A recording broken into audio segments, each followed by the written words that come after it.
istilah maksud sebenar di sebalik kahwin lari atau kahwin di sepadan ini. Okey, kebiasaan ini dia berkaitan dengan wali enggan lah untuk kahwin lari ni. Maksudnya kita tak dapat persetujuan daripada wali untuk bernikah, maka orang-orang kita ni kebanyakannya akan buat keputusan untuk kahwin lari. Ataupun yang kedua, yang mana kategori poligami, iaitu suami-suami ataupun lelaki-lelaki yang dah ada isteri sedia ada nak berkahwin nombor 2, 3 dan 4 dan seterusnya, tetapi tak dapat keizinan daripada isteri, maka dia pilih untuk berkahwin lari. Iaitu sama ada yang paling famous dekat kita ni adalah kahwin di selatan Thailand lah.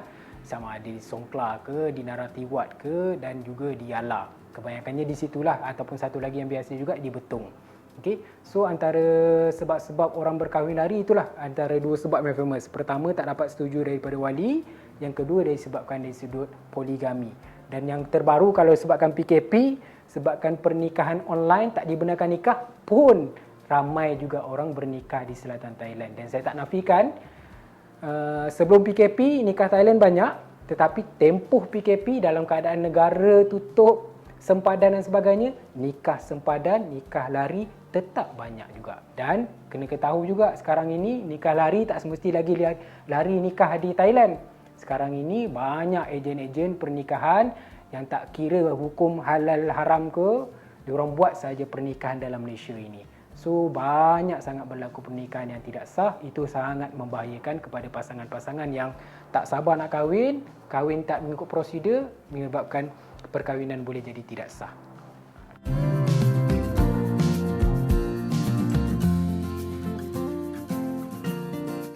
Okey, untuk kesan selepas daripada pernikahan kahwin lari ni, kesan paling teruk adalah orang perempuan lah, si isteri dan juga anak-anak tu nanti.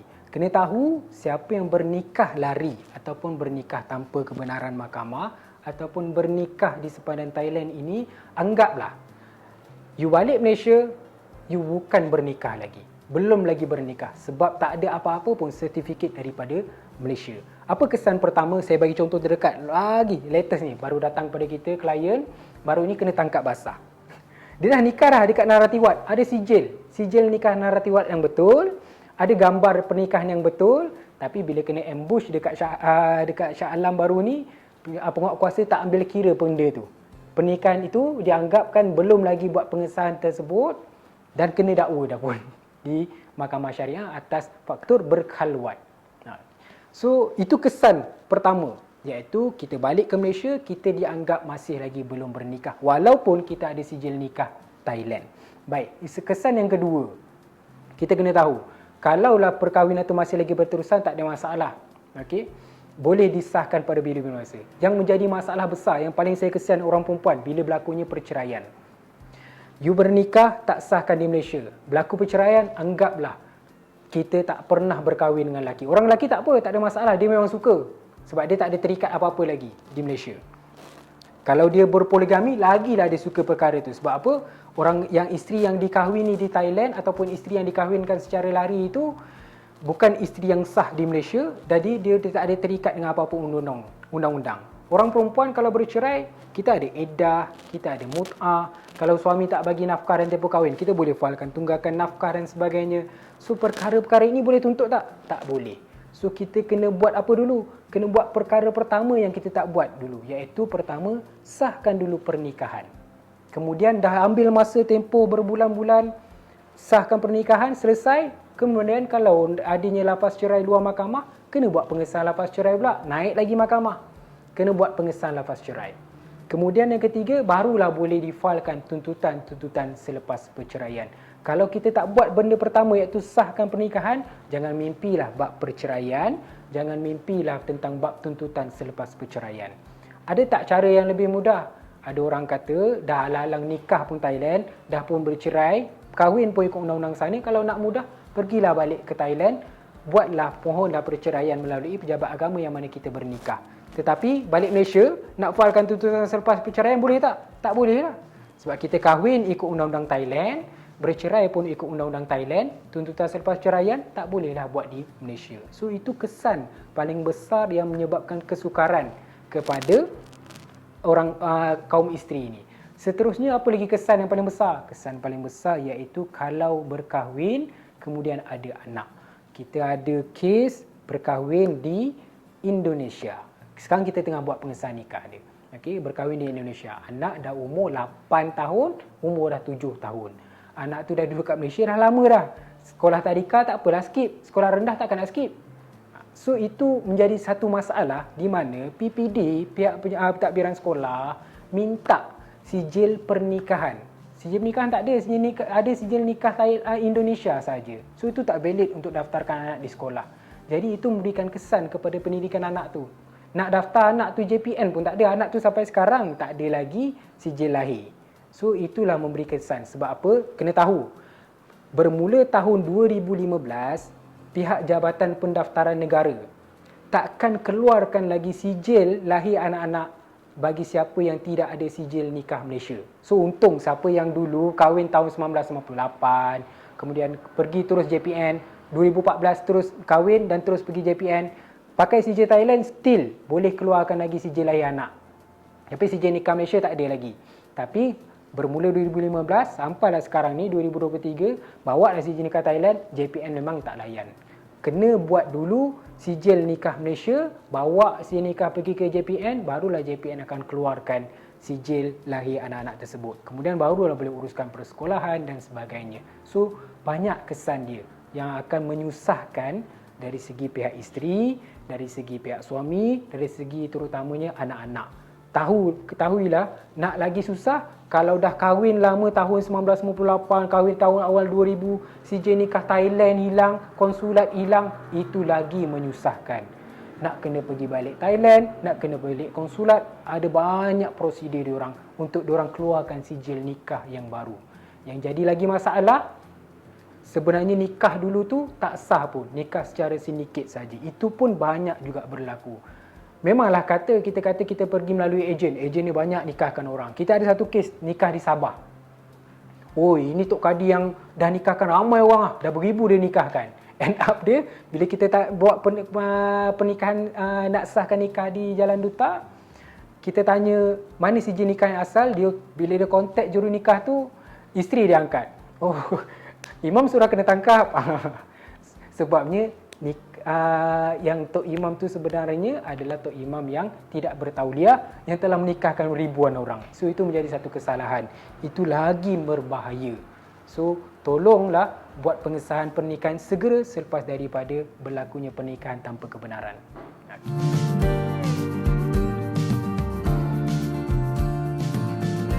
Untuk yang orang perempuan still lagi nak bernikah tapi tak dapat keizinan daripada wali, boleh tak bernikah di Malaysia? Kita kena tahu sebab-sebab yang membolehkan kita memakai wali hakim. Wali ni ada beberapa kategori. Pertama, wali nasab. Wali daripada ahli keluarga kita sendiri, daripada bapa, sebagainya, adik-beradik, datuk dan sebagainya. Kedua, kita ada wali hakim. Wali hakim ni wali yang kita mohon di mahkamah syariah ataupun kita panggil wali sultan. Kita mohon dekat mahkamah syariah, mahkamah benarkan, kemudian kita boleh bernikah secara wali hakim. Yang dekat Thailand, yang dekat Thailand diorang panggil wali am. Wali am ni wali yang ditauliahkan di tempat tu.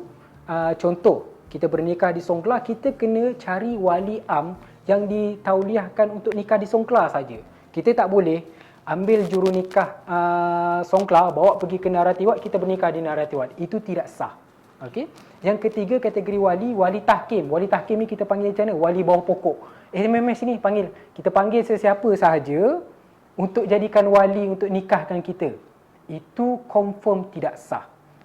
So, untuk soalan mana orang perempuan yang still lagi nak bernikah tapi wali tidak setuju, tapi nak nikah di Malaysia, benda ini adalah tidak sah lah. Sebabnya kita kena tahu, kalau kita nak bernikah, kenalah bernikah dengan wali yang ada tauliah tempat kita. Kalau nak mohon nikah secara tauliah ni, confirm kita kena melalui prosedur undang-undang, kena submit borang apa dan sebagainya.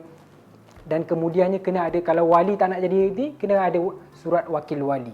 So jadinya nak tak nak, sama ada kalau nak bernikah, bukan saranan saya, tapi ketahuilah kalau mana-mana ejen yang buat pernikahan, yang menikahkan dalam Malaysia, yang mana jarak antara pernikahan tersebut dengan wali nasab kita tak lebih daripada dua marhalah, ketahuilah nikah itu nikah yang tidak sah. Sebab apa? Dalam muzakarah Jawatan Kuasa Fatwa dah putuskan hanya pernikahan sah itu pernikahan yang lebih daripada 2 marhalah daripada di mana tempat wali kita berada. Sebab itulah kebanyakannya waktu kes-kes pernikahan kita akan tanya, soalan wajib tanya. Waktu nikah di Thailand dulu, wali nasab ada dekat mana? Kalau wali nasab ada berdekatan dekat dengan Thailand juga, so tu tak cukup 2 marhalah, maka pernikahan tersebut adalah pernikahan yang tidak sah. Tambahan pula, kalau nikah dalam Malaysia, lagilah tambah-tambah nikah menggunakan wali yang tidak bertauliah. Kebanyakannya saya jumpa nikah dekat rumah. Sekarang ini saya bagi tahu, banyak ejen start daripada PKP buat pelbagai package baru. Diorang tak bawa orang lagi nikah di Thailand. Diorang kata kita boleh saja nikah di mana-mana di Malaysia ni. You nak hotel, boleh nikah kat hotel. You nak nikah kat rumah, kita boleh nikah kat hotel, kat rumah. Bapa tak ada, tak apa, kita boleh panggilkan ustaz nikahkan.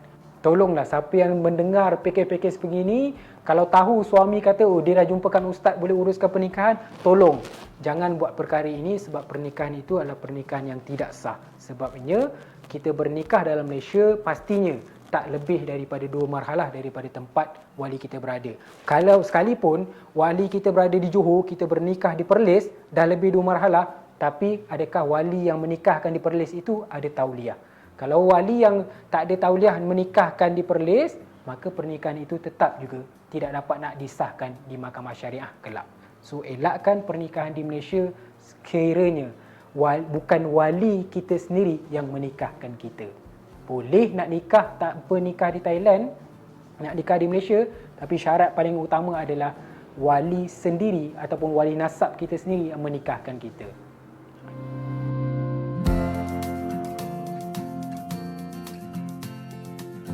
Nasihat saya untuk yang still lagi nak berkahwin, melibatkan poligami dan sebagainya, orang perempuan, terutama bagi orang perempuan, sebab orang perempuan yang akan teraniaya lebih dalam kes-kes pernikahan lari ataupun nikah di Thailand ini. Kalau melibatkan poligami, tolong nasihatkan bakal suami itu mohon poligami saja di mahkamah syariah terlebih dahulu.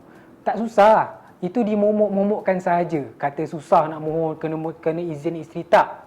Okey, kalau buat permohonan poligami di Malaysia ini, suami jadi plaintiff, isteri jadi defendant. Apa tugas isteri? Isteri hanya lampirkan kita punya suami, kita punya komitmen apa dan sebagainya. Kita sebagai suami, kalau kita rasa kita layak untuk berpoligami, kalau pendapatan kita kukuh, nafkah untuk isteri ada, tak ada masalah. Nafkah untuk anak-anak semua terjamin. Untuk nafkah bakal isteri pun tak ada masalah, dan untuk diri kita sendiri pun tak ada masalah. Why not? Kenapa tak berani untuk mohon saja poligami di mahkamah syariah? Tak ada masalah. Sebabnya tak semestinya kita perlukan persetujuan isteri pertama. Sebab ada kes yang mana isteri sedia ada setuju suami nak poligami. Tapi bila mahkamah teliti, suami tak ada kemampuan, mahkamah tak benarkan poligami. Ada juga kes di mana isteri tak setuju untuk suami poligami, mati-mati tak setuju. Tapi mahkamah tengok suami ada kemampuan, maka mahkamah benarkan. Tak ada masalah untuk berpoligami. So untuk bakal kaum perempuan yang nak berkahwin dengan yang orang berpoligami, so pertama nasihatkanlah, mintalah si suami, bakal suami itu mohon dulu terlebih dahulu di mahkamah syariah, mohon poligami secara baik. Okey. Kemudian kalaulah kata tak nak juga, nak pergi juga di Thailand, tolong saya nasihatkan, kalau nak teruskan juga boleh, tetapi ketahui balik Malaysia kena segera daftarkan pernikahan tersebut. Jangan delay. Biasanya orang lelaki yang delay ni tahulah, dia tak serius pun dan dia tak bersedia untuk tanggung kita punya sepenuhnya. Sebab dia tahu kalau kita sahkan pernikahan di Malaysia, kita ada banyak tuntutan yang kita boleh menjamin hak kita dari segi undang-undang. Kalau bernikah juga di Thailand, pastikan bernikah itu secara betul, ada sijil nikah yang betul, bernikah di pejabat agama yang betul, bukan nikah di mana-mana masjid, nikah waktu malam, bawah pokok. Kemudian pastikan surat konsulat ada, yang mana kita bernikah itu dijamin sah dari sudut, pertama dari sudut undang-undang Thailand, yang kedua diiktiraf oleh konsulat negara kita Malaysia di Thailand. Kalau berkahwin, konsulat tak nak keluarkan sijil kita, itu bermaksud pernikahan tersebut kebarangkalian besar ada masalah dan bukan melalui proses undang-undang yang betul. Sebab apa? Thailand lah tempat paling senang nak buat sijil nikah. You nikah kat mana-mana, sijil nikah itu pun seolah-olah sijil nikah yang betul. Tapi sebenarnya sijil nikah itu tidak ada pun dalam sistem pernikahan di Thailand. Itu pun berbahaya juga. So saranan saya, untuk selamat, mintalah nasihat daripada peguam syar'i terlebih dahulu ataupun pergi terus ke mahkamah rendah syariah mana-mana tempat kita bermastautin, dapatkan nasihat orang tu terlebih dahulu bagaimana nak uruskan, sama ada terus melalui permohonan poligami ataupun terus melalui pernikahan yang wali enggan ataupun sebagainya. Jangan ambil jalan singkat terus kepada pernikahan kahwin lari. Kalau nak teruskan pun ataupun kahwin, kalau dah kahwin lari sampai sekarang belum buat pengesahan, tolong buat pengesahan segera. Sebab kalau kematian suami nanti akan menjadikan satu lagi kesusahan. Sebab kita tak ada siapa lah, kita dah pergi menikah 2 orang je. So siapa lagi saksi yang mendengar suami lafazkan ijab dan kabul? Dalam kes-kes pengesahan pernikahan, suami adalah peranan yang sangat penting sebab dia melafazkan ijab dan kabul, dan soalan siasatan nanti pun sangat berkaitan dengan ijab dan kabul. Itulah rukun pernikahan. Kalau suami dah tak ada, menjadi kesusahan bagi isteri untuk mendaftarkan pernikahan itu. Tapi bukanlah benda tak boleh, nak mensahkan selepas kematian suami boleh, tapi agak sukar. So sementara masih hidup, buatlah perkara itu sesegera yang boleh.